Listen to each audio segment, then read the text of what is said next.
Bueno, ¿y por qué un bogotano tan bogotano como Juan Daniel Oviedo apoya el referendo por las regiones? Una norma como de territorio. Bueno, yo creo que esta es una apuesta muy importante para entender que después de 34 años de vigencia de la Constitución del 91, ese deseo que queda claro en la Constitución de descentralizar el país y permitir que las brechas de desarrollo de las regiones se puedan cerrar en comparación con lo que sucede en Bogotá, pues no lo hemos logrado.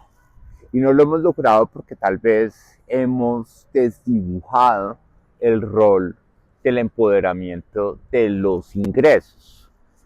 Normalmente en Colombia, a lo largo de esos 34 años, la descentralización ha sido una descentralización de gastos.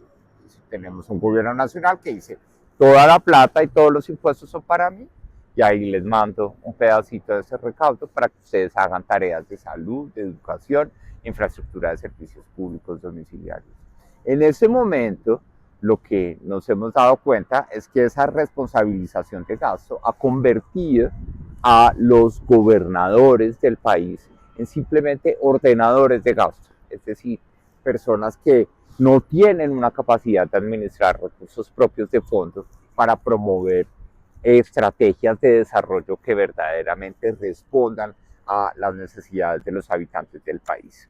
Y ahí particularmente es clave resaltar para concluir que en los últimos 15 años, si bien Colombia ha podido avanzar en el mejoramiento de la calidad de vida de sus habitantes, en una variable no hemos podido avanzar y es en evitar el desempleo de larga duración. Y eso requiere que haya gobernadores y departamentos mucho más empoderados a la hora de tener plata para financiar programas que les permitan responder a las necesidades de sus habitantes.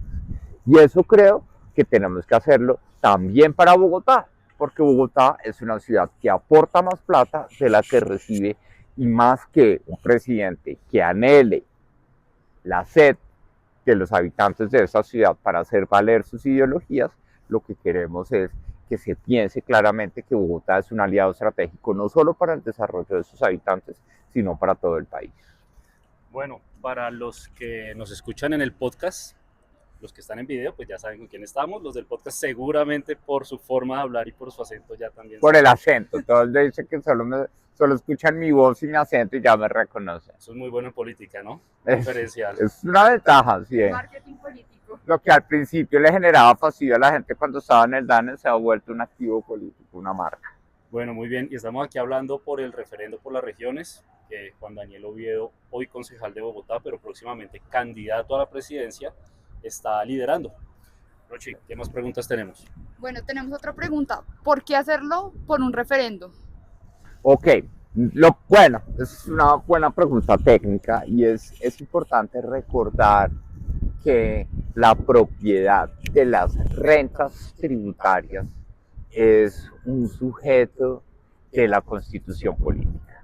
Particularmente la constitución política le dijo, alcaldes, ahí les dejo el recaudo de impuesto predial y de ICA, que es el de los ingresos de las actividades económicas.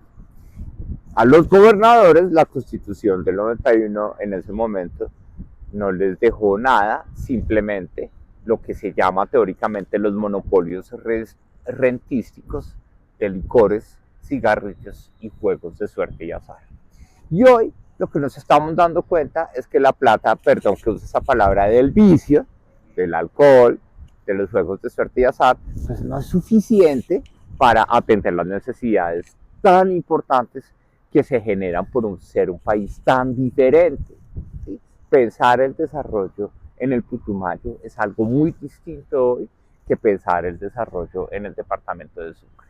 Entonces, requerimos que es ya que tanto se habla de los mecanismos de democracia participativa que dejó la Constitución del 91, hoy se habla mucho de la consulta popular, también hay un referendo para que le preguntemos directamente a la ciudadanía y que bajo la democracia participativa de un referendo votemos si queremos hacer un ajuste a los artículos de la Constitución Política de Colombia. Y más que hacer esto a través de un mecanismo de acto legislativo, queremos ir a legitimar esta decisión a partir de la voluntad ciudadana de que quieren ver a sus gobernadores con plata para poder responder a las necesidades que ellos les expresan en el desarrollo de esa democracia tan importante que se hace a nivel territorial en cabeza de las 32 gobernaciones y la alcaldía mayor de Bogotá. Bueno, hoy estamos aquí en el Centro Internacional. Mostramos Bogotá con un bogotano de pura cepa. Exactamente. Día de paro nacional. También. ¿Cuál paro? Al presidente se lamentaron mucho por preguntar de cuál paro me hablan, pero hoy sí tenemos que hablar de cuál paro hablamos. Y creo que Colombia y particularmente Bogotá quieren dejar claro que si hay formas para que la institucionalidad del país resuelva problemas como es la actividad legislativa del Congreso de la República, pues no necesitamos hacer manifestaciones públicas para garantizar los derechos de los trabajadores en el país. Y una pregunta pues bien importante para los bogotanos. ¿Este referendo de alguna manera afectaría las finanzas del distrito?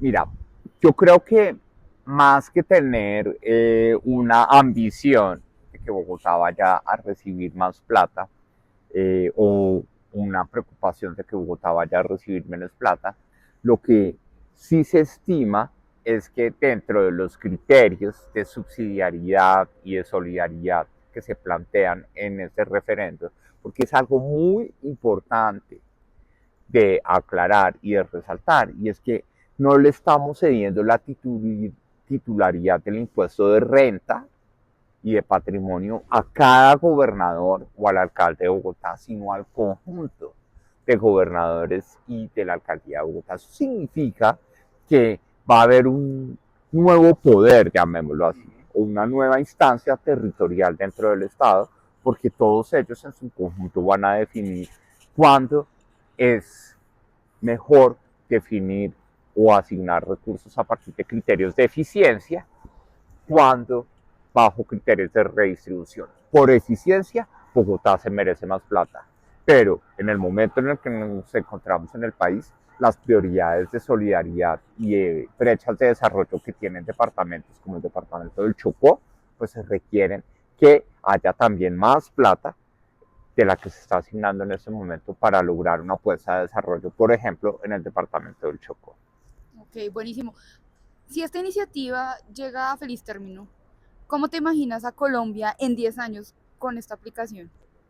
Bueno, lo primero es que me imagino a Colombia en 10 años con un Estado más pro, es decir, con una fortaleza de los departamentos y de las alcaldías para tomar decisiones ahí.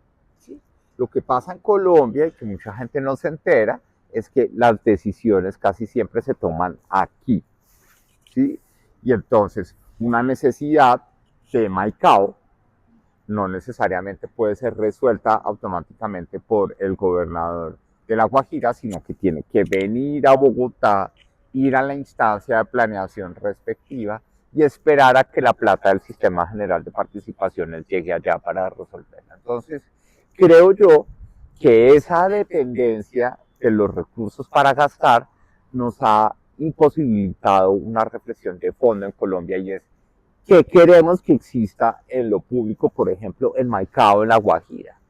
¿De qué perfil de personas estamos hablando, por ejemplo, en la Secretaría de Cultura de Maicao, o en la Secretaría de Planeación de Mocoa, o en la Secretaría de Desarrollo Económico de Barranca Bermeja? Necesitamos que haya un Estado más fuerte para que las decisiones se tomen allá y la administración de los recursos se haga eficientemente allá, bajo obviamente un principio de coordinación y de subsidiariedad, porque seguimos siendo una república unitaria, tal y como lo establece la Constitución Política de Colombia. Entonces, me imagino una Colombia con un Estado más pro y una Colombia que de una vez por todas le haya hecho entender al país que el empleo no se genera por un decreto o por una ley, sino que el empleo se genera a partir del trabajo articulado de gobernadores, alcaldes y sector privado, no solo en los 32 departamentos del país y el distrito capital de Bogotá, sino en la totalidad de los 1.103 municipios del país. Porque sin empleo, este país no tiene oportunidades para el desarrollo.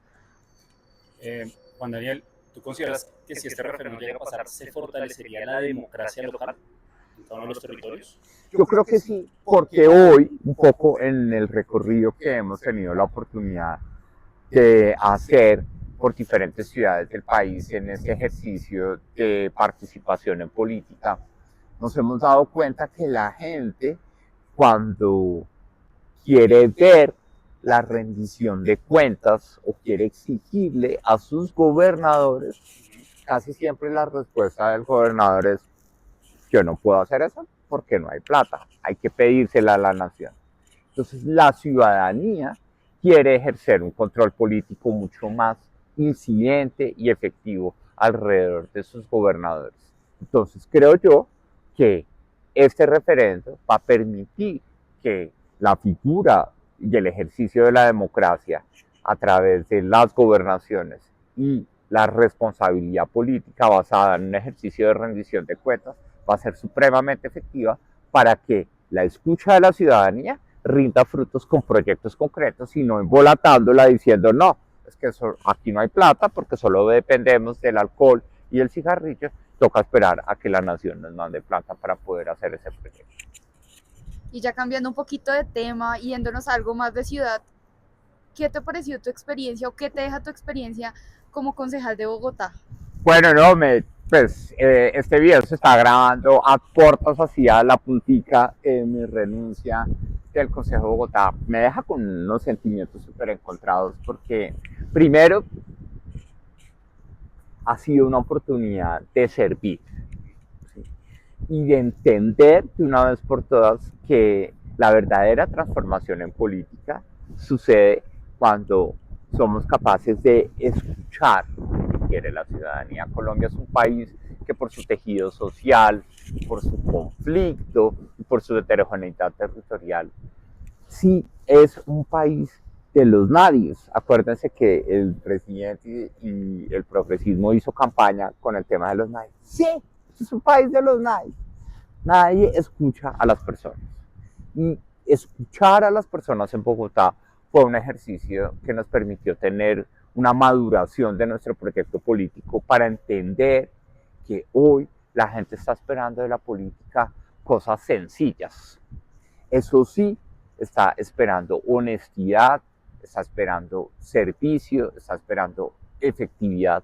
Y creo yo que ese puede ser el antídoto para ese sentimiento generalizado que se produce en Bogotá y en todo el país, y es: ay, bueno, que al menos haga algo, que así robe el político, pero que haga algo. No, necesitamos políticos que verdaderamente hagan cosas o permitan que las cosas sucedan sin robar, con transparencia. Entonces ha sido una ratificación de nuestro propósito político que nos ha llevado también a aspirar para inspirar. Y por eso queremos dar un paso al costado de nuestra responsabilidad en el Consejo. A donde llegamos fue por el respaldo ciudadano para gobernar la ciudad, no para el cargo de concejal. Y queremos decirle a la ciudad: venga, Bogotá también se merece un presidente que quiera a la ciudad. Y queremos que esta forma de hacer política que hemos venido madurando a lo largo de estos casi 3 años se pueda traducir en un proyecto de servicio a todo el país y sobre todo de recuperación de confianza en la política. Y por eso no solo estamos renunciando al Consejo para una aspiración personal a la presidencia, sino que queremos avalar unas listas al Senado y a la Cámara para lograr una personería jurídica que le permitan darle visión de largo plazo a esta apuesta política que hemos venido construyendo en estos años.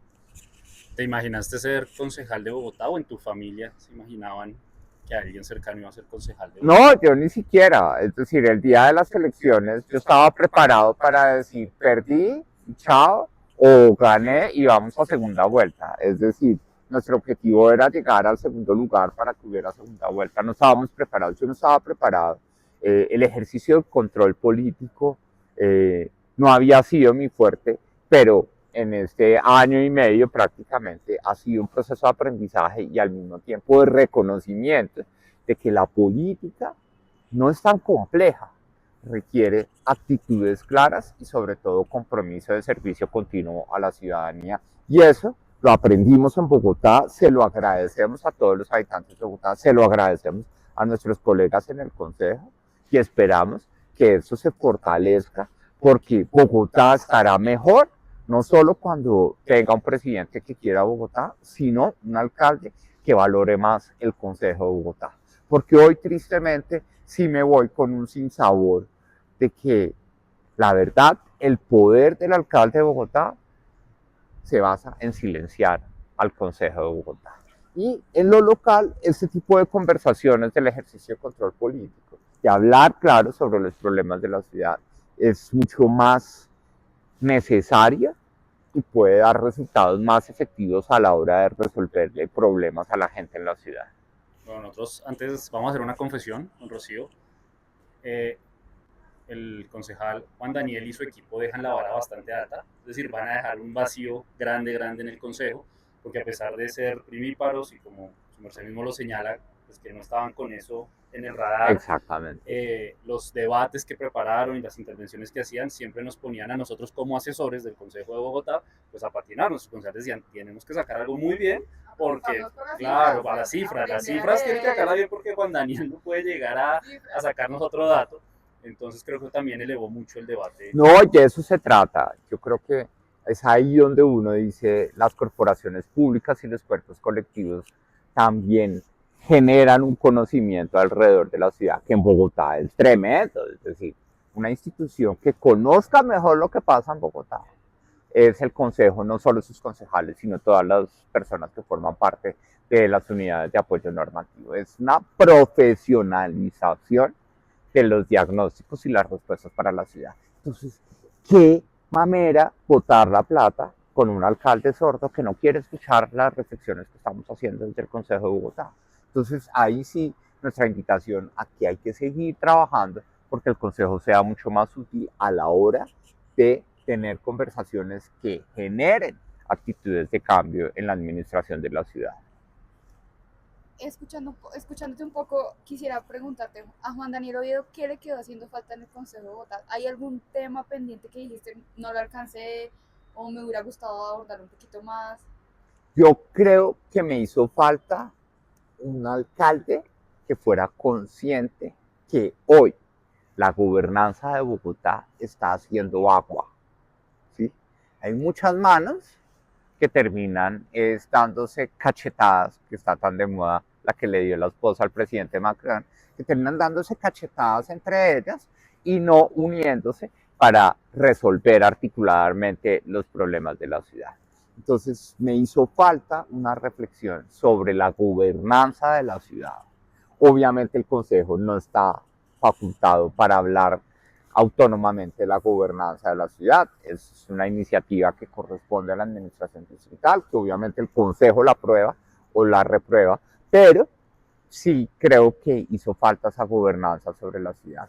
Y adicionalmente creo yo que hacerle un llamado de atención más fuerte a la ciudad alrededor de qué es verdaderamente la reactivación económica, pues lo intentamos durante años, 4 meses, pero no, la ciudad cree que no necesita reactivarse porque es Bogotá, como es Bogotá, entonces hablar de eso no es necesario.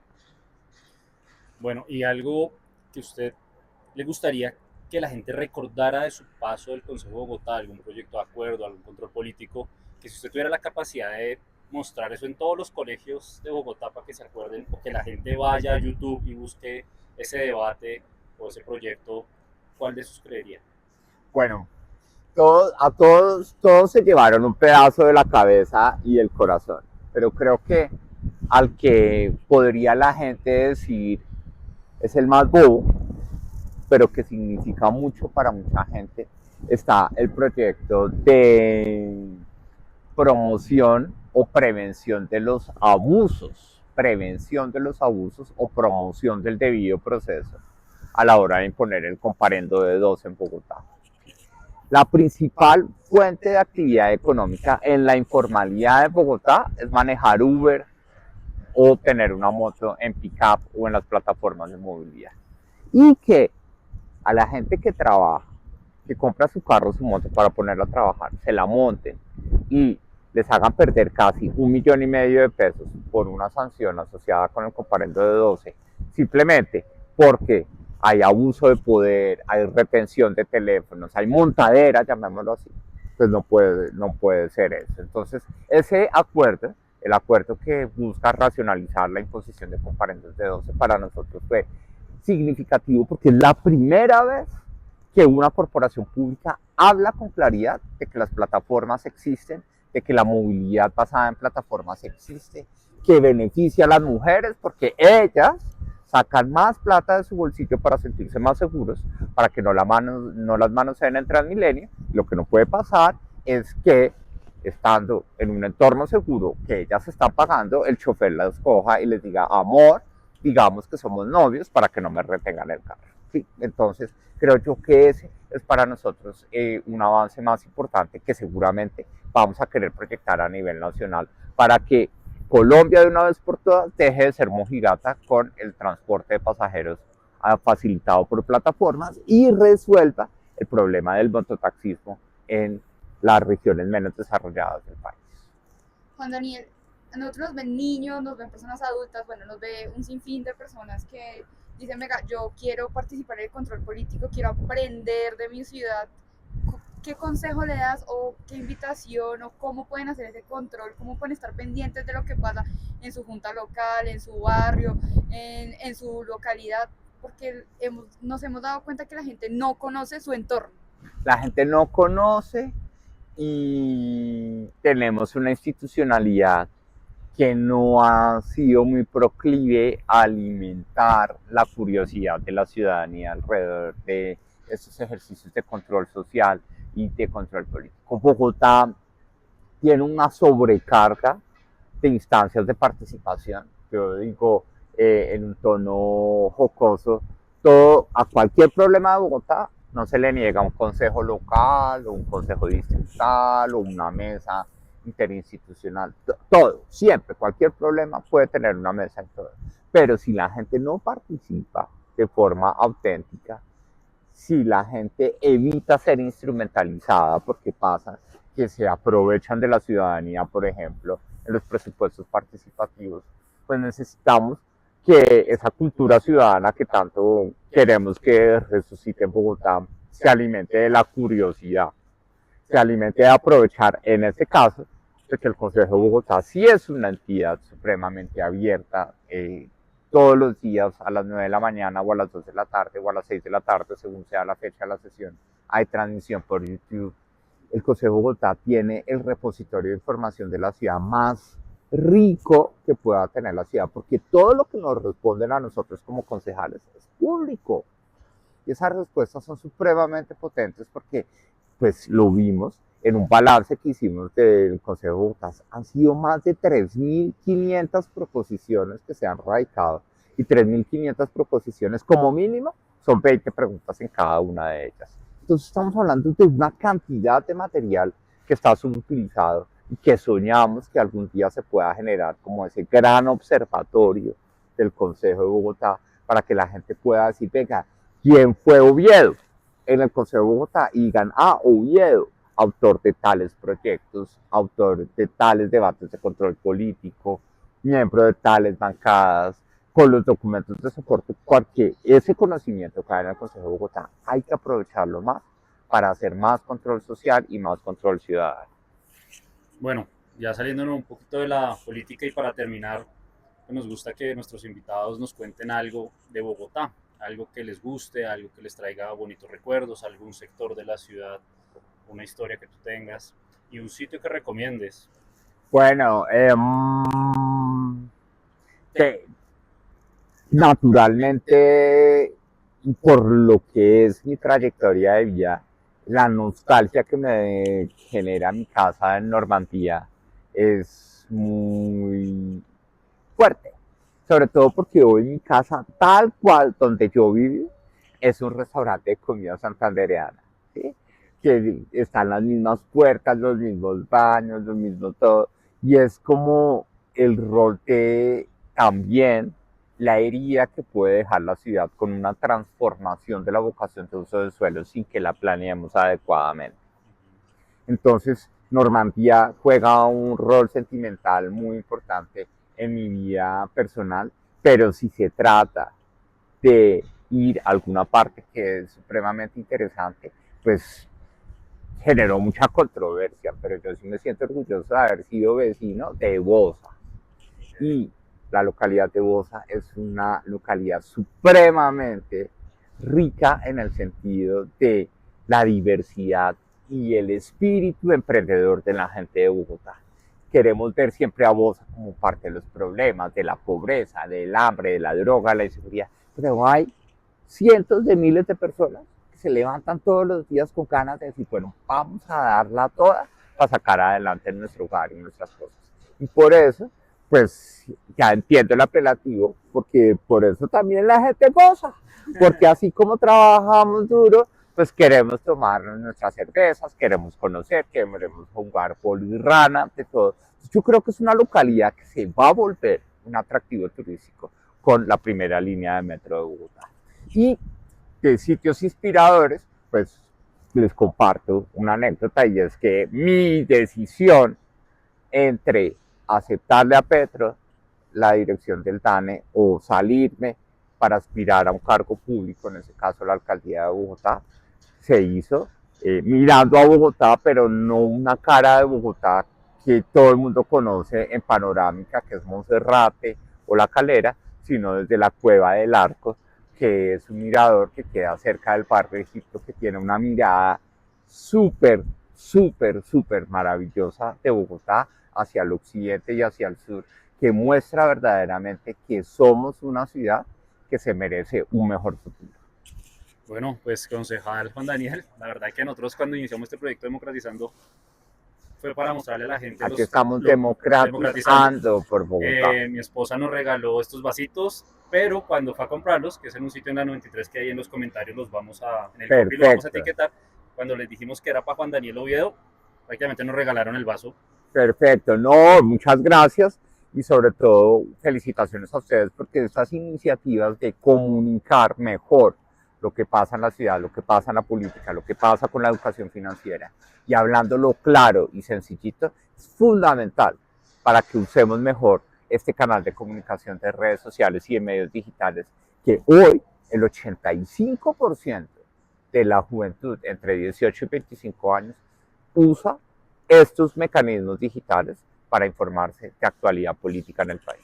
Buenísimo, no nos podemos ir sin un dato de Oviedo. Sí, no, el dato de Oviedo era clave, o sea, las estadísticas siempre van.